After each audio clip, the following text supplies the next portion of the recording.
যখন যেই সরকার ক্ষমতায় থাকে আমরা মনে করি যে সরকারিভাবে যারা ক্ষমতায় এরাই মনে হয় সবচাইতে বেশি ক্ষমতাবান। আমরা মনে করি আর না করি, অন্তত ক্ষমতায় যারা থাকে তারা এটা বোঝানোর চেষ্টা করে, ঠিক কিনা? যারা রাষ্ট্রীয় ক্ষমতায় থাকে তারা তাদের এই ক্ষমতার ব্যবহার বা অপব্যবহার এটা করারও একটা চেষ্টা করে। আওয়ামী লীগ যখন ক্ষমতায় থাকে তখন তাদের বিরুদ্ধে আর অন্য কোনো ক্ষমতা দেখানোর সুযোগ থাকে না। বিএনপি যখন ক্ষমতায় ছিল বা আবার যখন ক্ষমতায় আসবে তখন মনে হয় তারাই বেশি ক্ষমতাবান, ঠিক না? আবার জামাত ইসলাম যখন ক্ষমতায় আসবে বা যদি কখনো আসে তখন মনে হবে যে না, ক্ষমতার মালিক মনে হয় তারাই। এর আগে জাতীয় পার্টি একসময় ক্ষমতা ছিল, মনে হয়েছিল যে তারাই মনে ক্ষমতার সবচাইতে বেশি অধিকারী, কিন্তু আসলে ক্ষমতার মালিক কে? আল্লাহ তাআলা যে ক্ষমতার মালিক, এ কথা কি শুধু আমরাই বলি না, আল্লাহ নিজেও বলেন। আল্লাহ রাব্বুল আলামিন কোরআন আল কারীমের মধ্যে বলেছেন, তাবারাকাল্লাযী বিয়াদিহিল মুলকু ওয়া হুয়া আলা কুল্লি শাইইন কাদির। জোরে বলেন আল্লাহু আকবার। আল্লাহ তাআলা বললেন, অতি মহান ও শ্রেষ্ঠ তিনি, যার হাতে সমগ্র বিশ্ব জাহানের কর্তৃত্ব, তিনি সব কিছুর উপর ক্ষমতা রাখেন। আল্লাহু আকবার। এই বিশ্ব জাহানের কর্তৃত্ব কার উপরে? তাবারাকাল্লাযী বিয়াদিহিল মুলক, অতীব মহান এবং শ্রেষ্ঠ, পুণ্যমান পুণ্যময় তিনি। বিয়াদিহিল মুলক, যার হাতে বিশ্ব জাহানের কর্তৃত্ব, যার হাতে সকল ক্ষমতা, যার হাতে সকল নেতৃত্ব, যিনি সবকিছু একা বসে বসে কলকাঠি সারা দুনিয়ার নাড়েন, তার নাম হচ্ছে মহান আল্লাহ। জনগণ, তার নাম কি? সে আল্লাহ তাআলা বলেন, ওয়া হুয়া আলা কুল্লি শাইইন কাদির, আর সে আল্লাহ সব কিছুর উপরে ক্ষমতা রাখে। সব কিছুর উপরে ক্ষমতা রাখেন কে?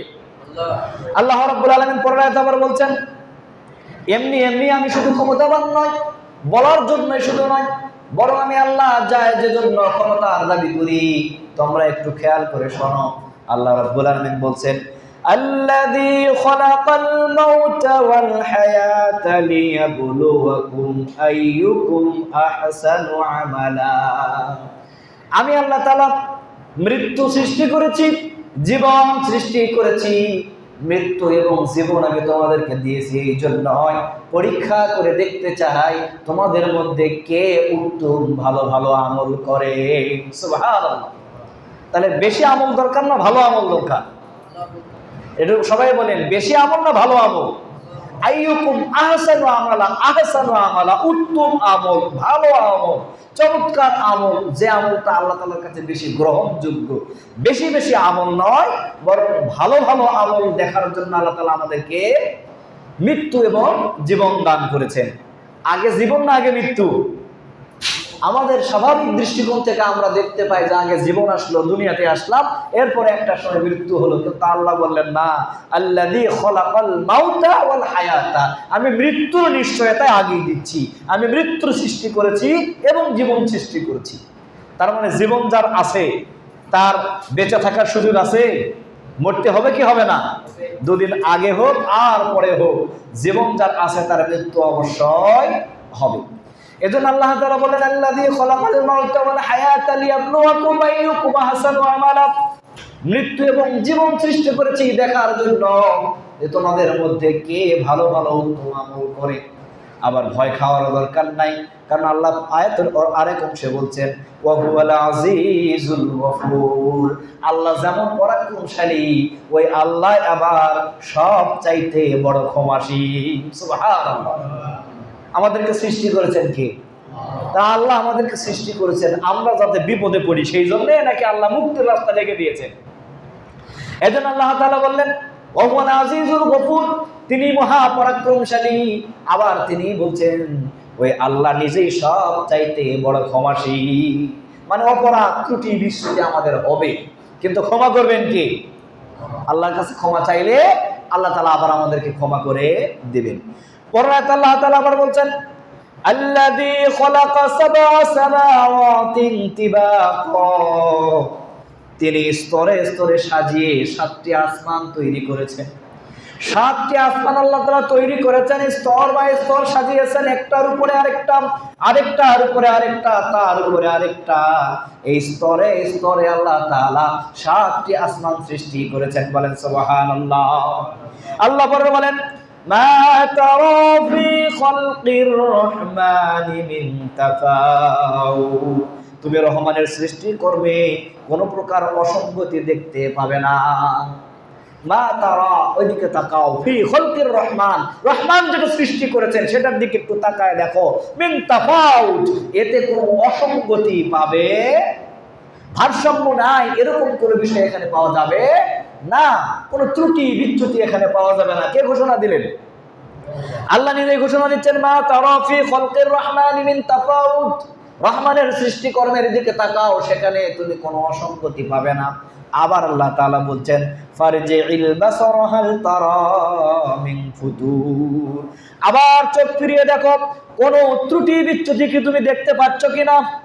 আল্লাহ নিজে আবার জিজ্ঞেস করছেন, ফারজিল বাসার হাল তারা মিন ফুতুর, তুমি আবার লক্ষ্য করে দেখো, আবার তাকাও, চোখ ঘুরিয়ে দেখো, রহমানের সৃষ্টিতে তুমি কি কোনো ত্রুটি দেখতে পাচ্ছ? আছে কি কোনো ত্রুটি? আল্লাহর সৃষ্টিতে কি কোনো ত্রুটি আছে? কেউ কোনোদিন আল্লাহর সৃষ্টিতে কোনো ত্রুটি আছে এই কথা কি কেউ কখনো প্রমাণ করতে পারবে?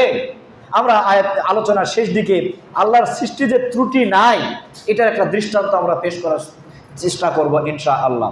সম্মানিত উপস্থিতি, আপনারা একটু খেয়াল করে দেখেন, এই যে প্রথম আয়াতে যে আল্লাহ তাআলা বললেন, তাবারাকাল্লাযী বিয়াদিহিল মুলক ওয়া হুয়া আলা কুল্লি শাইইন কাদির, তিনি সেই মহান সত্তা, পবিত্র সত্তা, তিনি মহান এবং শ্রেষ্ঠ, যার হাতেই কি হয়েছে, সমগ্র জাহানের সব কিছুর কর্তৃত্ব আর নেতৃত্ব যার হাতে রয়েছে।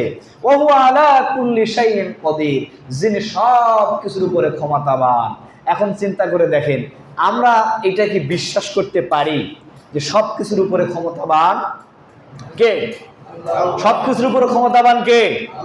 কিন্তু আমাদের সংবিধানে, আমাদের রাষ্ট্রে, আমাদের আইনে, আমাদের নিয়মে এই কথা কি আমরা বলতে পারি?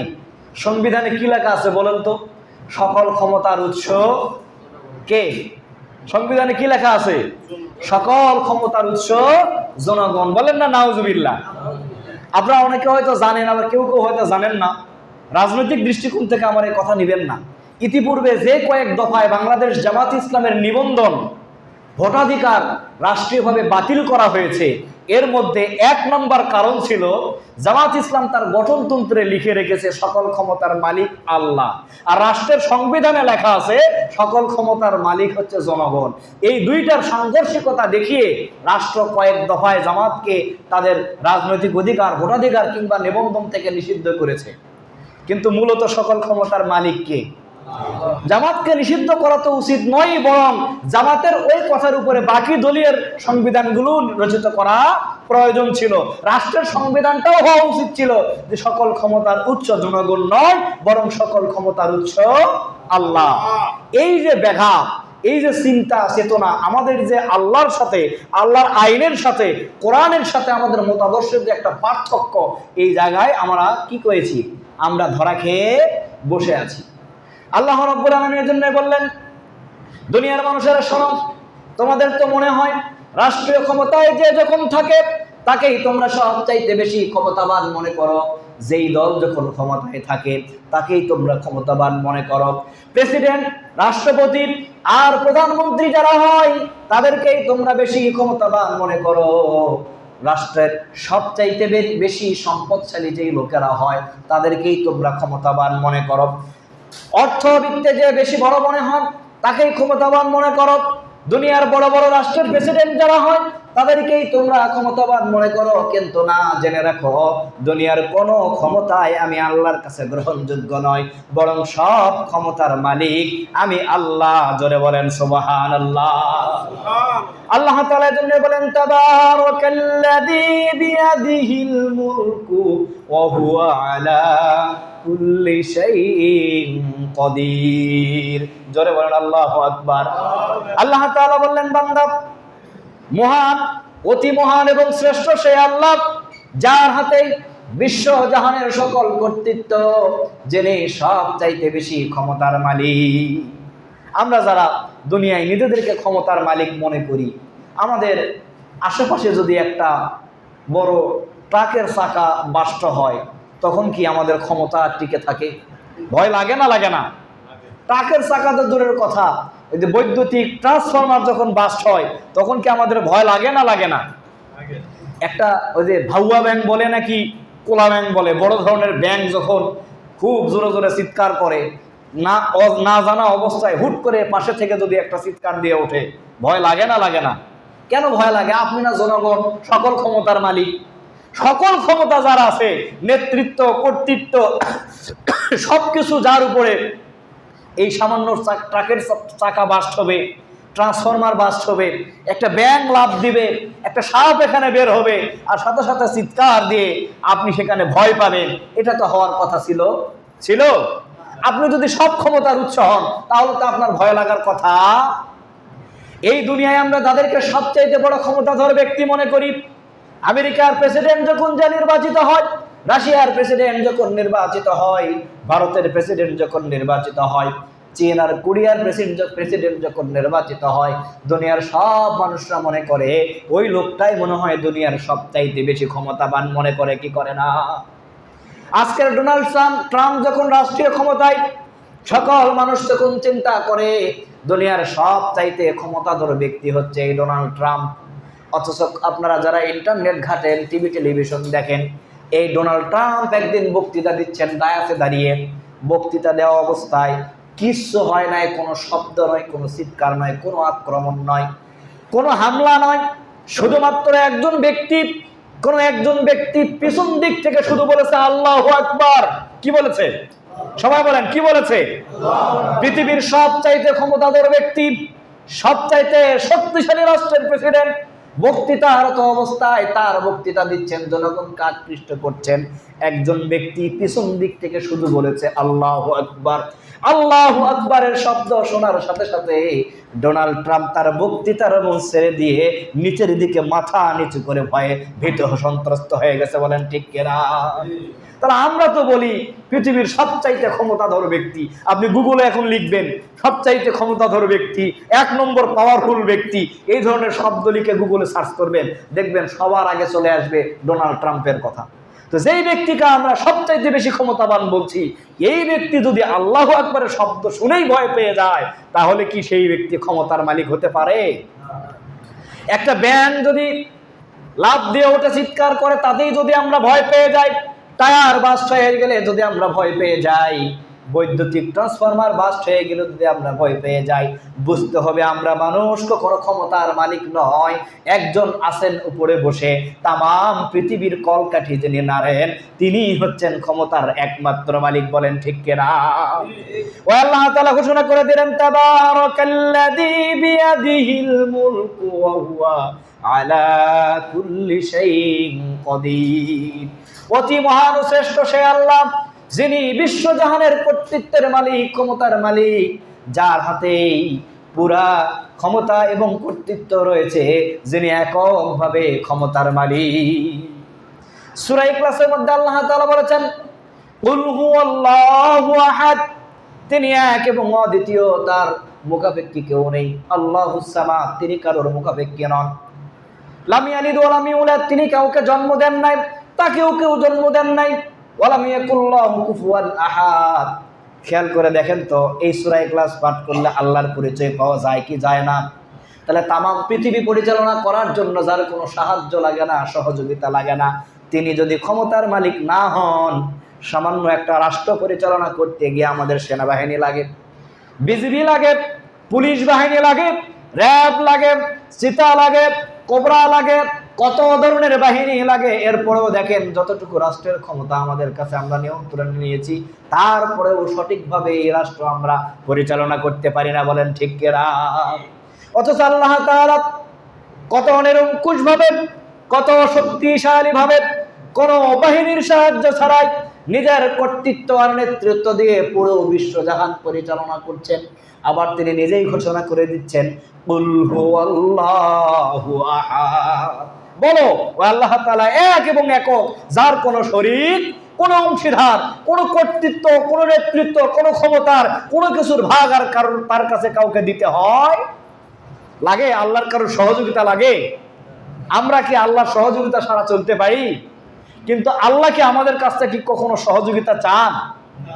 আমাদের কাছ থেকে সহযোগিতা নিয়ে, বুদ্ধি নিয়ে, চিন্তা নিয়ে, পরিকল্পনা নিয়ে দুনিয়ার কোনো কাজ করতে হবে এরকম কি আল্লাহর প্রয়োজন আছে? না, বরং আমরা ওই আল্লাহর সাহায্য ছাড়া চলতে পারি।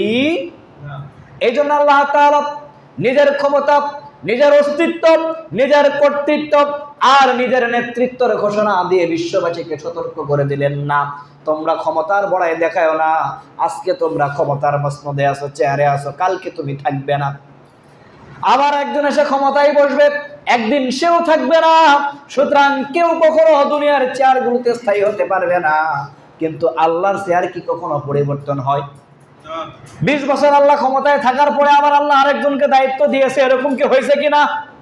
5 বছর পর পর যেমন রাষ্ট্রের ক্ষমতা পাল্টে, কিছু সময় পর পর আল্লাহ তাআলা নিজের ক্ষমতা আরেকজনের সাথে শেয়ার করেন, এরকম কি হয়?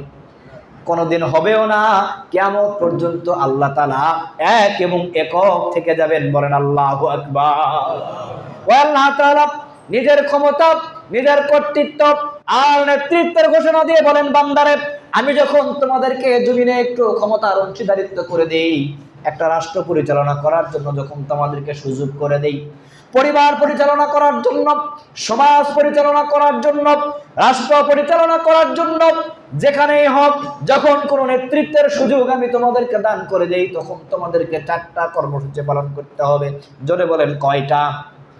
আল্লাহ তাআলা বলেন, পরিবার থেকে রাষ্ট্র পর্যন্ত যেখানেই তুমি ক্ষমতায় থাকো, বড় কর্তা যখন তুমি হয়ে যাবে, ওই তোমার অধীনস্থ জায়গায় তোমাকে 4টা কর্মসূচি পালন করতে হবে। 4টা কর্মসূচি তোমাকে প্রণয়ন করতে হবে। ওই 4টা কাজ যদি তুমি তোমার নেতৃত্বে করতে পারো, বুঝে নিবে আমি আল্লাহর ক্ষমতার মধ্যেই তুমি আছো। আর ওই 4 কাজের বাহিরে যদি চলে যাও, দুনিয়ার চিন্তা চেতনা, মানুষের তৈরি করা মতবাদ আইন দিয়ে যদি তোমরা তোমাদের নেতৃত্ব পরিচালনা করো, মনে রাখবে ওই নেতৃত্ব আমি আল্লাহর কাছে গ্রহণযোগ্য নয়, বরং আমি আল্লাহ এককভাবে সকল ক্ষমতার মালিক। ঠিক কিনা? আল্লাহ তাআলা এই জন্য বললেন, পরিবার থেকে রাষ্ট্র পর্যন্ত কর্তা ব্যক্তি যারা থাকবে, ক্ষমতায় যারা থাকবে, আল্লাহ তাদেরকে বললেন, আল্লাযীনা ইম্মাক্কান্নাহুম ফিল আরদ আকামুস সালাতা ওয়া আতাউজ যাকাতা ওয়া আমারু বিল মা'রুফ ওয়া নাহাউ আনিল মুনকার। জোরে বলেন আল্লাহু আকবার। আল্লাহ বলেন, আমি যখন তোমাদেরকে কর্তৃত্ব দেই, আমি আল্লাহর ক্ষমতা থেকে তোমাদেরকে যখন একটু সুযোগ প্রদান করে দেই, পরিবার থেকে রাষ্ট্র পর্যন্ত যেখানেই তোমরা একটু নেতৃত্ব দেওয়ার সুযোগ পাও, তোমাদের অধীনস্থদের জন্য 4টা কর্মসূচি প্রয়োগ করবে। 1 নাম্বার হলো তোমরা সেখানে নামাজের আইন চালু করে দিবে, নামাজের ব্যবস্থা গ্রহণ করবে। বলেন সুবহানাল্লাহ। 2 নম্বর তোমাদের কর্মসূচি হবে সুদ ভিত্তিক নয়, বরং যাকাত ভিত্তিক অর্থনীতি চালু করে দিতে হবে। 3 নম্বর তোমাদের কর্মসূচি হবে মানুষদেরকে সৎ কাজে আদেশ করতে হবে, ভালো ভালো কাজের নির্দেশ প্রদান করতে হবে। আর 4 নম্বর কাজ হচ্ছে, মানুষরা যখন অন্যায় করবে, জুলুম করবে, পাপাচার করবে, অশ্লীলতা করবে, ওই বদ কাজে, মন্দ কাজে তোমাদেরকে বাধা প্রদান করতে হবে। ঘোষণাকার আল্লাহ তাআলা বলেন, তাবারাকাল্লাযী বিয়াদিহিল মুলকু ওয়া হুয়া আলা কুল্লি শাইইন কাদির। অতি মহান শ্রেষ্ঠ সেই আল্লাহ, যার ক্ষমতার অধীনে বিশ্বজাহান, যার ক্ষমতার অধীনে পুরো পৃথিবী, আসমান জমিন। সে আল্লাহ বললেন, আমি যখন তোমাদেরকে সামান্য একটু নেতৃত্ব দেওয়ার সুযোগ দিই, ওই নেতৃত্ব পেয়ে তোমরা আমি আল্লাহকে ভুলে যেও না, বরং আল্লাহর আইন অনুযায়ী তোমরা এই 4টা কর্মসূচি বাস্তবায়ন করো। কিন্তু আমরা যখন ক্ষমতায় থাকি, তখন কি এই 4 কর্মসূচি বাস্তবায়ন করার চিন্তা ভাবনা করি, নাকি এর উল্টাটা করি? উল্টা কাজও করবেন, আবার আল্লাহর সন্তুষ্টিও চাইবেন। 2টা কি একসাথে হতে পারে? পারে না। আল্লাহ রাব্বুল আলামিন পরের আয়াতে আমাদেরকে দায়িত্ব প্রদান করছেন, আমি আল্লাহ যে সকল ক্ষমতার মালিক, এই সব নেতৃত্ব কর্তৃত্ব দিয়ে জমিনে যে তোমাদেরকে পাঠিয়েছি, কি কারণে, কি করবে তোমরা, তোমাদের কাজ কি? আল্লাহ রাব্বুল আলামিন বললেন, আল্লাযী খালাকাল মাউতা ওয়াল হায়াতা লিয়াবলুয়াকুম আইয়ুকুম আহসানু আমালা। আমি আল্লাহ তাআলা মৃত্যু তৈরি করেছি, জীবন তৈরি করেছি, তোমাদেরকে মৃত্যু দিয়েছি, জীবন দিয়েছি বাছাই করে দেখার জন্য, পরীক্ষা করে দেখার জন্য তোমাদের মধ্যে কোন ব্যক্তিটা সব চাইতে ভালো ভালো উত্তম আমল করতে পারে। তাহলে ভালো আমল না বেশি আমল বলেন তো? ভালো ভালো উত্তম আমল, আইয়ুকুম আহসানু আমালা, উত্তম আমল কে করতে পারে, ভালো আমল কে করতে পারে, আল্লাহ তাআলা সেটা দেখার জন্য আমাদেরকে জমিনে পাঠিয়ে দিয়েছেন। আপনি কত রাকাত নামাজ পড়লেন আল্লাহর কাছে সেটা গ্রহণযোগ্য নয়, বরং মৌলিক ইবাদত হিসাবে নামাজটাকে কত যত্ন সহকারে আপনি পাঠ সম্পন্ন করলেন, এটাই হচ্ছে আল্লাহ তাআলার কাছে গ্রহণযোগ্য। আপনার যখন 4 রাকাত নামাজ ফরজ, আপনি যদি 5 রাকাত পড়েন হবে কিনা? যদি 3 রাকাত পড়েন তাও কি হবে কিনা? কারণ 4 রাকাতের আইন দিয়েছেন কে? আল্লাহ তাআলা। ঠিক যেভাবে যখন আপনাকে যে ইবাদতের কথা বলেছেন ওই ইবাদত আপনাকে বেশি বেশি দরকার নাই, বরং আল্লাহ যা বলেছেন সেটাই করবেন, শুধু ভালো ভালো উত্তম আকারে সেটা পালন করতে হবে। নামাজে দাঁড়িয়েছেন, আল্লাহু আকবার বলেন, রুকুতে যান, সিজদায় যান, 2 মিনিটের ভিতরে 4 রাকাত নামাজ শেষ হয়ে গেল। এই নামাজ নিয়ে আল্লাহর কাছে গেলে আল্লাহ আপনাকে মাফ করে দিতে পারেন না। আল্লাহ তাআলার কাজ হচ্ছে, আল্লাহ তাআলার ঘোষণা হচ্ছে, বান্দা যে নামাজের বিধান দিয়েছি ওই নামাজটাকে উত্তম আকারে ভালো আকারে তুমি সেটাকে আদায় করে আমার কাছে চলে আসো। আইয়ুকুম আহসানু আমালা, তুমি যে আমলটাই করবে সেটা উত্তম হতে হবে, ভালো হতে হবে, গ্রহণযোগ্য হতে হবে। বলেন তো, আপনি যখন বাজারে আপেল কিনতে যান, ফলমূল পেয়ারা কিনতে যান, তখন আপনি কি পচাটা ত্রুটিওয়ালাটা নেন না ভালোটা নেন? আপেল ফলমূল বাদ দিলাম, আমাদের বাগপালে যেখানে মাটির পাতিল তৈরি হয়, এই 5 টাকা দিয়ে মাটির পাতিল তৈরি যেটা কিনতে যান, এই মাটির পাতিল কতবার ঠোকা দেন, টন টন শব্দ হয় কি হয় না, আকাশের দিকে তাকায় দেখেন ছিদ্র আছে না নাই, আবার পানি ঢেলে দিয়ে কিছুক্ষণ রেখে দেখেন পানি ফুটা দিয়ে পড়ে কি পড়ে না, চেক করেন না করেন না? গেলেন 5 টাকা দিলেন আর নিয়ে আসলেন, এরকম হয় নাকি? একটু চেক করেন।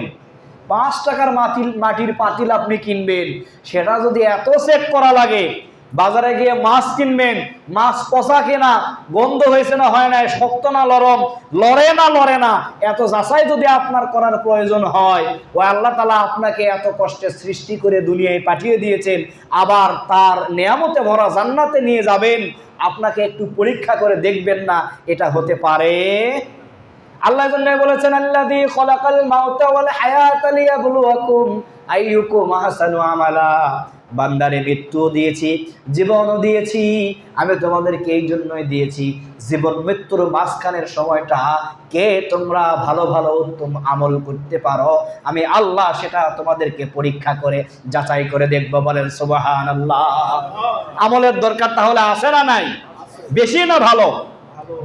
এজন্য আল্লাহ তাআলা ভালো ভালো উত্তম আমল করার জন্য আমাদেরকে নির্দেশনা প্রদান করেছেন। প্রতিনিয়ত আমাদের কাজ হবে সব সময় যে আমল করব, যে ইবাদত করব, ইবাদতটা যাতে ঠেলার পার করার মতোই শুধু না হয়, আল্লাহ রাব্বুল আলামিনকে ভালোবেসে তার সন্তুষ্টি অর্জনের জন্য যাতে ইবাদতটা উত্তম আকারে ভালো আকারে আমরা করতে পারি, সেখানে খেয়াল দেওয়ার দরকার আছে না নাই? আল্লাহ রাব্বুল আলামিনের জন্য বলেন, ওয়া হুয়াল আজিজুল গফুর। আর মনে রাখো, এই যে এতক্ষণ আমি বললাম সকল ক্ষমতার মালিক আল্লাহ, দুনিয়ায় কারোর ক্ষমতা কারোর নেতৃত্ব চলবে না। এরপরে আল্লাহ বললেন, আমি কিন্তু মৃত্যু দিয়েছি আবার জীবন দিয়েছি, আমি পরীক্ষা করে দেখব কে ভালো ভালো আমল করো, উত্তম আমল করো। বান্দারে, এই সব কিছু শুনে তোমার ভয় পাওয়ার দরকার নাই, হতাশ হওয়ার দরকার নাই, চিন্তিত হওয়ার দরকার নাই। ওয়া হুয়াল আজিজুল গফুর, আমি সব চাইতে বড় পরাক্রমশালী, যেমন আমি আল্লাহ আবার সব চাইতে বড় ক্ষমাশীল। বলেন সুবহানাল্লাহ। সব চাইতে বেশি ক্ষমাশীল কে? কে বেশি ক্ষমাশীল? দুনিয়ায় যত বড় পাপ করেন না কেন, যত অপরাধ থাকুক না কেন, অশ্লীলতা, জুলুম, জেনা, ব্যভিচার, সুদ, ঘুষ, যত প্রকারের অপরাধের সাথে সম্পৃক্ত হন না কেন, অপরাধ ছেড়ে দিয়ে আল্লাহ রাস্তায় ফিরে এসে ইস্তিগফার করবেন, তওবা করবেন, আল্লাহ রাব্বুল আলামিনকে সন্তুষ্টি করার জন্য ভালো ভালো উত্তম আমল করা শুরু করে দিবেন, ইস্তিগফার পাঠ করবেন, আপনার অপরাধের ক্ষমা করে দিতে পারেন কে? ওয়া হুয়াল আজিজুল গফুর, আমি যেমন পরাক্রমশালী তেমনই আমি রহমশীল, আমি দয়ালু, আমি ক্ষমাশীল। বলেন আল্লাহু আকবার।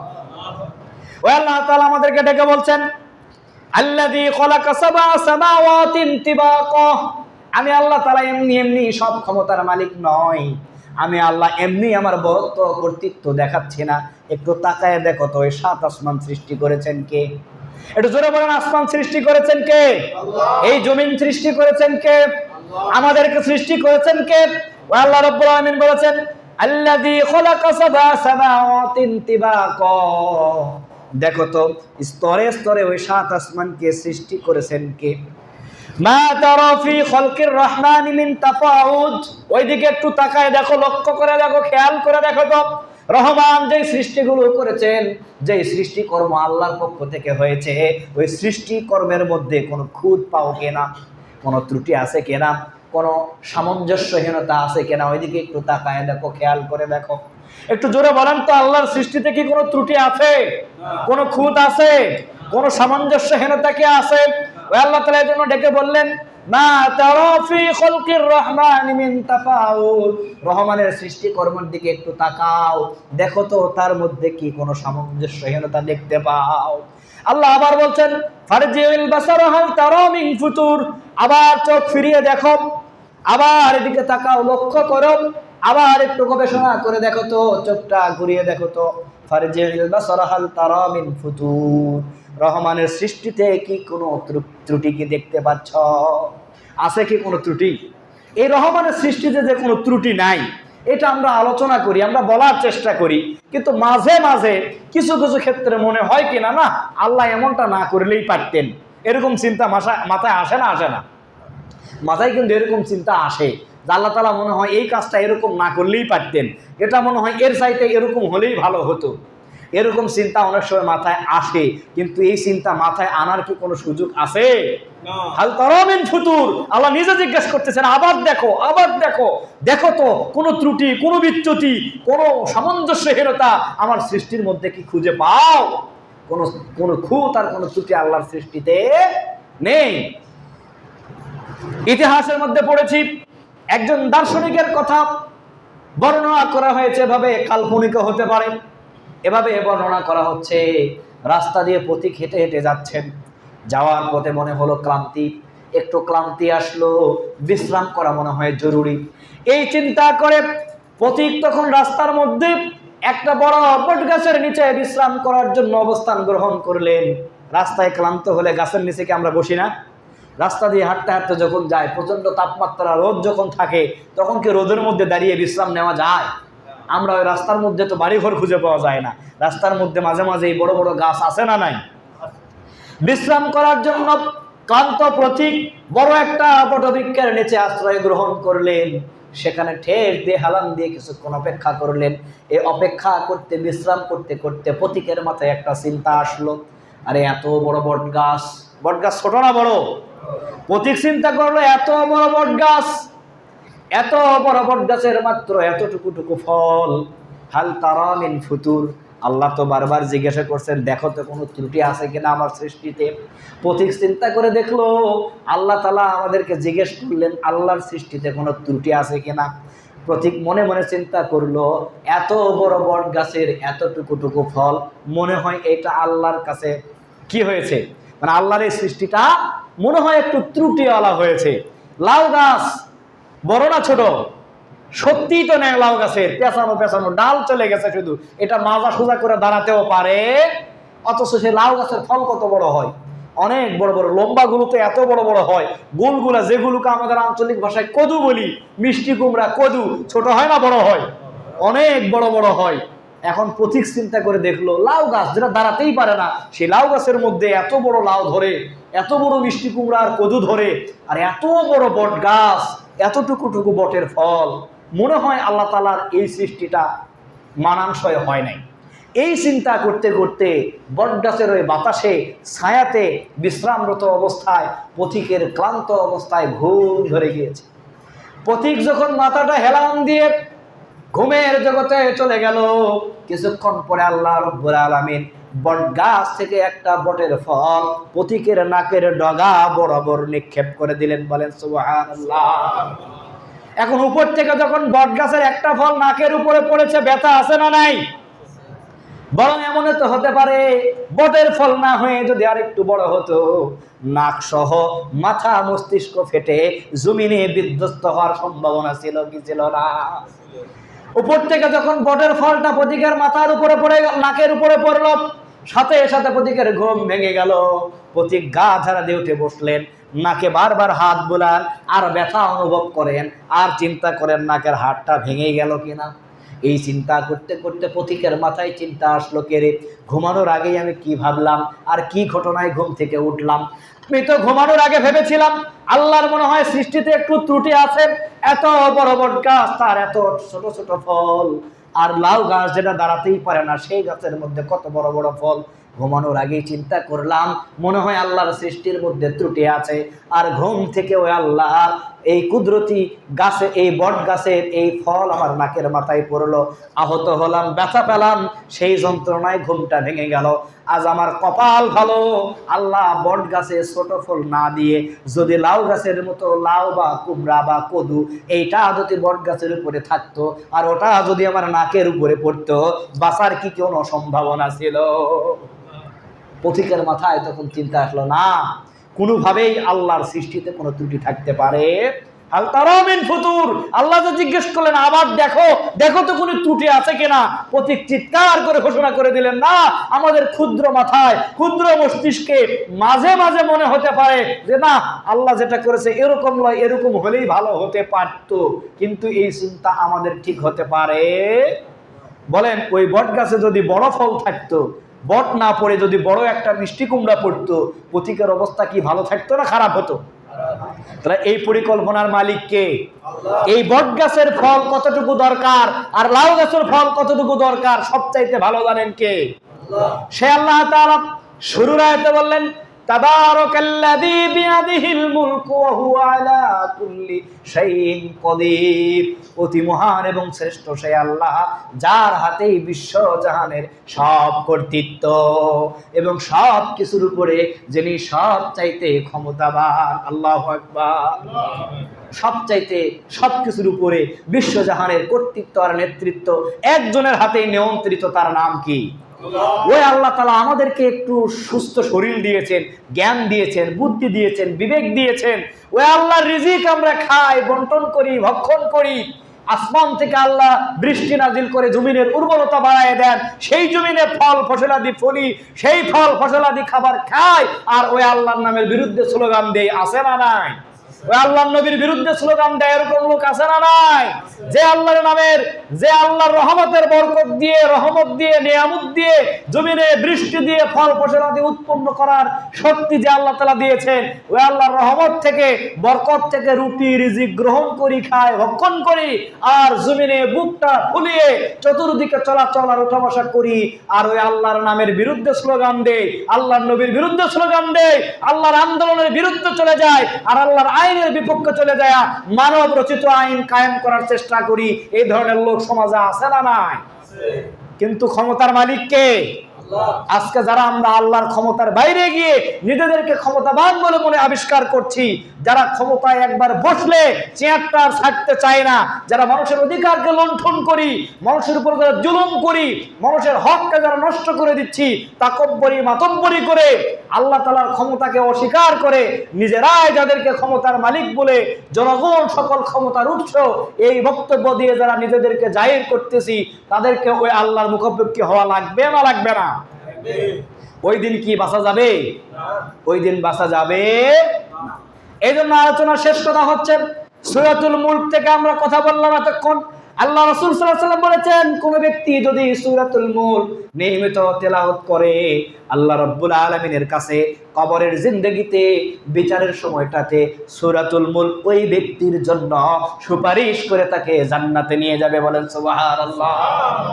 সূরা মুলকের এমন মর্যাদা, এমন হচ্ছে এই মুলক নামক সূরার এমন ক্ষমতা, এমন এটার বিষয়বস্তু যে এই সূরা যারা নিয়মিত তেলাওয়াত করবে, মুখস্থ রাখবে, চর্চা করবে, আমল করার চেষ্টা করবে, পরকালীন জীবনে সূরাতুল মুলক আল্লাহর সাথে লড়াই করবে, তর্ক করবে, আপনার আইনজীবী হবে, আল্লাহর কাছে কথা বলে, আল্লাহর সাথে তর্ক করে আপনাকে জান্নাতে না নিয়ে যাওয়া পর্যন্ত তার সুপারিশ থামবে না। জোরে বলেন সুবহানাল্লাহ।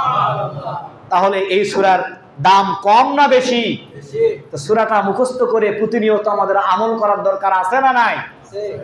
এই জন্য আল্লাহ রাব্বুল আলামিন আমাদের প্রত্যেককে সূরাতুল মুলক, মুলক মানে হচ্ছে রাজত্ব, ক্ষমতা, নেতৃত্ব, পাওয়ার, এই আল্লাহর ক্ষমতা, আল্লাহর নেতৃত্ব আর পাওয়ারকে মেনে নিয়ে সূরাতুল মুলক নিয়মিত তিলাওয়াত করার মাধ্যমে ওই কবরের জিন্দেগিতে বিচারের সময়টাতে যাতে আমরা তার সেই সূরাতুল মুলকের সুপারিশ যাতে আমাদের কপালে জোটে, আল্লাহ তাআলা আমাদেরকে সেই সুযোগ দান করুক।